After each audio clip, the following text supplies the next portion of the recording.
The United States has swiftly moved to evacuate its citizens from the Middle East and issued travel warnings for the region, fueling speculation that Israel is planning a major operation. Tensions between Israel and Iran have been escalating for some time, now nearing a breaking point, with multiple sources suggesting Israel is preparing not just to strike, but to decisively target Iran in a large-scale attack. The situation is so dire that the U.S. has begun evacuating civilians and military family members from the broader Middle East. And should Israel proceed with this attack, the repercussions could be significant and far-reaching across the region and beyond. Here's what is known so far and what might unfold next. Multiple anonymous sources within the U.S. State Department have shared information with mainstream news outlets, including CBS, NBC, and The Washington Post, indicating that Israel is poised to launch a major assault on Iran. At this point, no specific details are available about what this attack might entail or what Israel's long-term objectives could be. However, with the U.S. rapidly evacuating its citizens from the Middle East and issuing travel advisories for the region, there's strong reason to believe Israel is planning something highly significant. The U.S. began its actions on June 11th, when the State Department ordered the return of non-essential personnel, citing heightened regional tensions. The department posted on X stating that, as of June 11th, it had ordered the departure of non-emergency U.S. government employees from Iraq due to increased regional tensions. As a reminder, Iraq's travel advisory is Level 4, the Do Not Travel designation. Travel warnings for Iraq cite terrorism, kidnapping, armed conflict, civil unrest, and the limited capacity of the U.S. government to provide emergency services to U.S. citizens there. Level 4 is the highest possible travel advisory for any country, reserved for extreme cases where U.S. citizens are strongly urged to avoid travel. Iraq has been at Level 4 for some time, but its travel advisory page was updated on June 11 to reflect the latest developments. Despite the risks, the U.S. maintains a presence of citizens in Iraq for diplomatic and other missions, though many are now being withdrawn. Reports indicate the State Department recently ordered all U.S. embassies within Iran's missile range, including missions across the Middle East, North Africa, and Eastern Europe, to convene emergency action committees and discuss risk mitigation measures.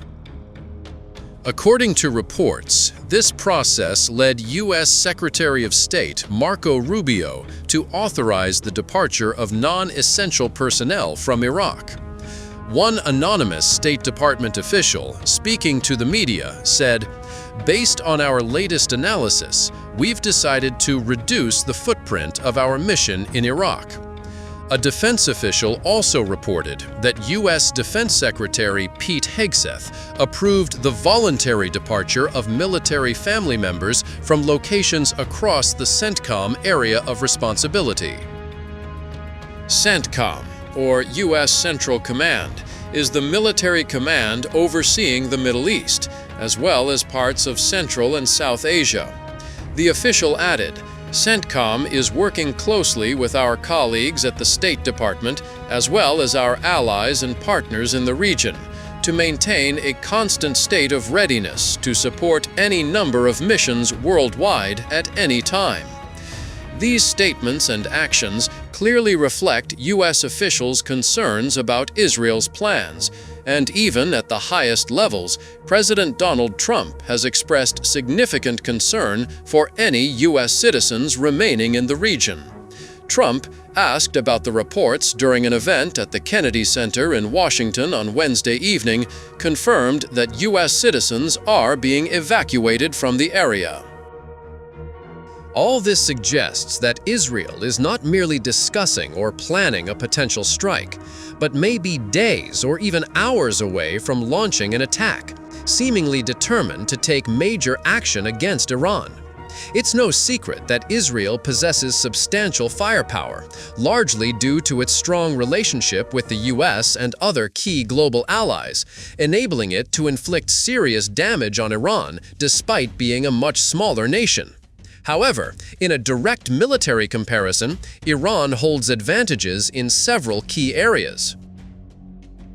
The Global Firepower (GFP) Index, a leading source for global defense statistics, ranks Israel as the 15th most powerful military, with Iran just behind at 16th.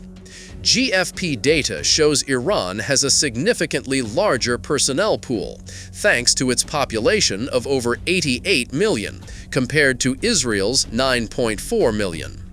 Iran can mobilize nearly 50 million people in emergencies and fields about 610,000 active personnel with roughly 350,000 reservists. Israel, by contrast, has about 170,000 active personnel and 465,000 reservists. In ground forces, Iran also holds a clear edge, with over 1,700 tanks compared to Israel's 1,300, and more than 65,000 armored vehicles against Israel's roughly 36,000.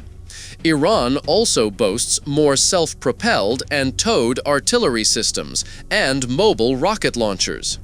At sea, Iran's navy significantly outnumbers Israel's, with a fleet of 170 vessels, including 25 submarines and 7 frigates, while Israel has just 62 vessels, including 5 submarines and no frigates.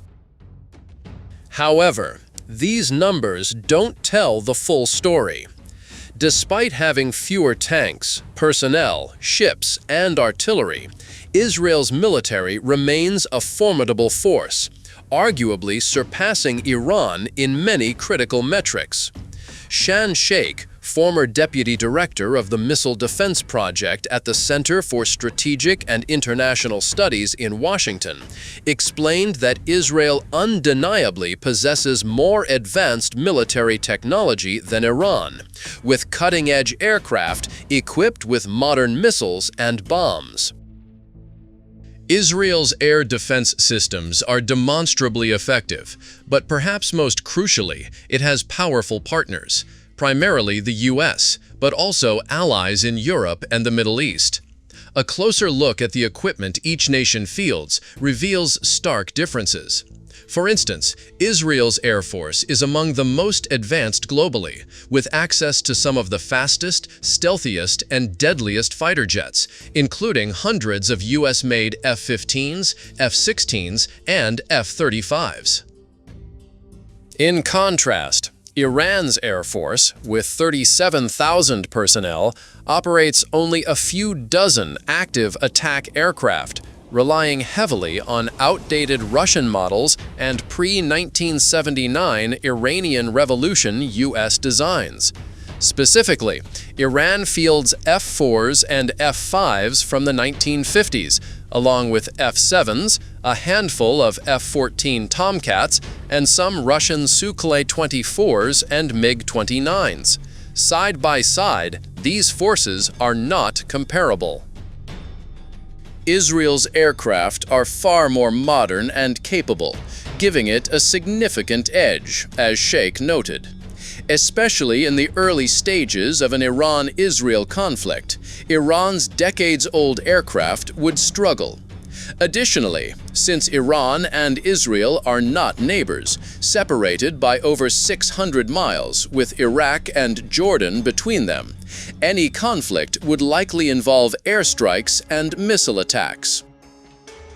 Here, Israel's advantages are clear. It possesses one of the most advanced missile arsenals in the Middle East, alongside the renowned Iron Dome air defense system, one of the world's most sophisticated. The Iron Dome has proven its effectiveness repeatedly, intercepting